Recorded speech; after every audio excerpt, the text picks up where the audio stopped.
तो गाइज ये जो कहानी है वो देहरादून की है।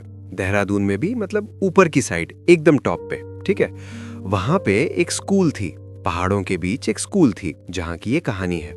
और ये स्कूल काफी बड़ी थी, बहुत सारे बच्चे पढ़ते थे यहाँ पे। और स्पेशली बात ये थी कि स्कूल के अंदर ही क्वार्टर थे, कुछ क्वार्टर थे जहाँ पे सारे टीचर्स अपनी फैमिली के साथ रहते थे। ये सुविधा सारे टीचर्स के लिए प्रोवाइड की गई थी। अंगद की शिफ्टिंग। अंगद नाम का एक बंदा था पूरी फैमिली के साथ। वो नया नया इस स्कूल में शिफ्ट हुआ था क्योंकि हाल ही में एक क्वार्टर खाली हुआ था। एक टीचर ने इस्तीफा दे दिया था, किसी वजह से तबादला हो गया था। अंगद पहले कहीं और जॉब करता था, लेकिन यहाँ अच्छी सैलरी और क्वार्टर मिल रहा था, तो वो पूरी फैमिली के साथ यहाँ शिफ्ट हो गया। अंगद की फैमिली में उसकी बीवी, एक बड़ी लड़की और एक छोटा लड़का था।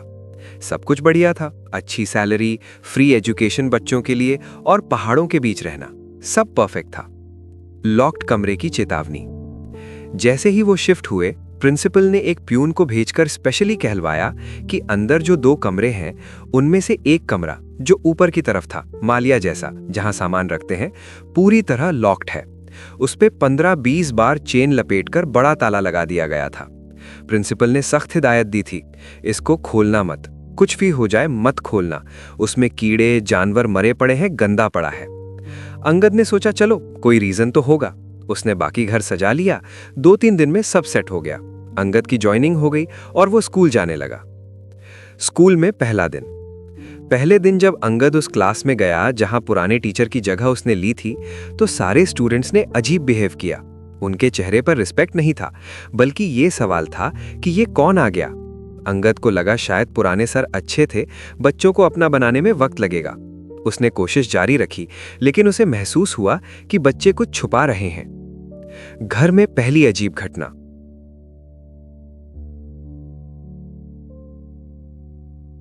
बीवी घर के हॉल में सफाई कर रही थी, तभी अंदर वाले लॉक्ड कमरे से ऊपर कुछ गिरने की आवाज आई।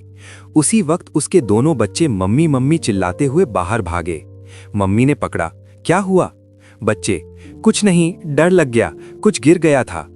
मम्मी अंदर गईं तो देखा बेडशीट फूली हुई थी, जैसे उसके नीचे कोई सो रहा हो। बेड के चारों ओर यू शेप में राख बिखरी थी। इतने में बेडशीट एकदम सीधी खड़ी हो गई। वो जोर से चिल्लाई और बेहोश हो गई। जब उसकी आंख खुली तो अंगद ने पानी पिलाया।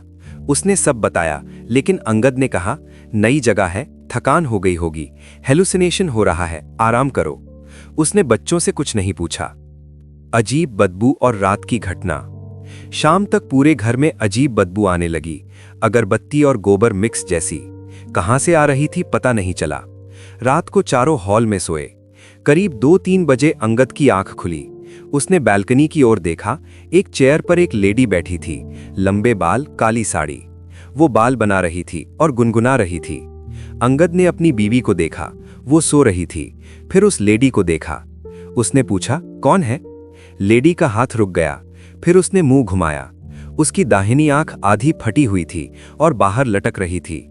अंगद कुछ बोलता, उससे पहले वो लेडी रेंगती हुई उसके पास आ गई। उसने आंख बंद कर ली। फिर देखा कोई नहीं था। तभी उसने देखा कि उसकी बेटी बैठी है, बाल खुले, गर्दन हिला रही है और वही आवाज निकाल रही है। अंगद ने लाइट ऑन करने की कोशिश की, तभी बच्ची ने उस पर झपट्टा मारा और उसका मुंह नोच लिया। लाइट ऑन हुई तो बच्ची गिर गई। उसकी आंखों से खून निकल रहा था। अंगद ने बीवी को जगाया, बच्ची को अस्पताल ले गए। डॉक्टर ने कहा, धूप में ज्यादा खेल लिया, बॉडी रिएक्ट कर रही है। अंगद के दिमाग में कुछ और ही था, लेकिन उसने बीवी को नहीं बताया। बच्ची का बदला बर्ताव। बच्ची ठीक हो गई, लेकिन पहले जैसी हंसमुख नहीं थी। एक दिन खाने के वक्त उसने दोनों हाथों से चावल खाने शुरू कर दिए, बिना गिराए, बड़े अंदाज में। इतना खा गई कि सब हैरान रह गए। रात में स्कूल की घंटी। कुछ रातों बाद फिर उसी वक्त अंगद की आंख खुली। इस बार टन टन टन की आवाज आ रही थी। स्कूल की घंटी थी जो मैन्युअली बजती थी। उसने बीवी को जगाया। बीवी ने कहा, कोई मस्ती कर रहा होगा। अंगद ने कहा, मैं देख कर आता हूं। वो स्कूल पहुंचा, सारी सीढ़ियां चढ़ा। घंटी अपने आप बज रही थी, कोई नहीं था। उसने फोन की फ्लैश जलाई, तभी एक काला साया उसके सामने से निकला। उसने लेफ्ट साइड देखा, एक आदमी दीवार से चिपका उल्टा खड़ा था। इतने में उसे पीछे से आवाज आई, भागने की। वो मुड़ा तो देखा उसकी अपनी बेटी खुशबू हंसती हुई भाग रही थी। वो उस आदमी की ओर जा रही थी। अंगद चिल्लाया, खुशबू रुक, वहां मत जा। वो उसके पीछे भागा। आधे रास्ते में उसकी बेटी की आवाज एविल होने लगी। खुशबू उस उल्टे आदमी के पास जाकर खड़ी हो गई, वो भी उल्टी। अंगद ने फ्लैश जलाई। आदमी का चेहरा नहीं दिख रहा था, साधारण कपड़े थे। अंगद ने पूछा, कौन है तू? खुशबू, यहां आ। आदमी ने लोकल भाषा में कहा, यह जगह मेरी है। अंगद, कौन सी जगह? आदमी, घर भी मेरा है। अंगद समझ गया वो उसी घर की बात कर रहा था जहां वो रहता था। आदमी बोला, मैं तुझे भी मारूंगा, इसे भी मारूंगा, इसे तो मैं लेकर जाऊंगा।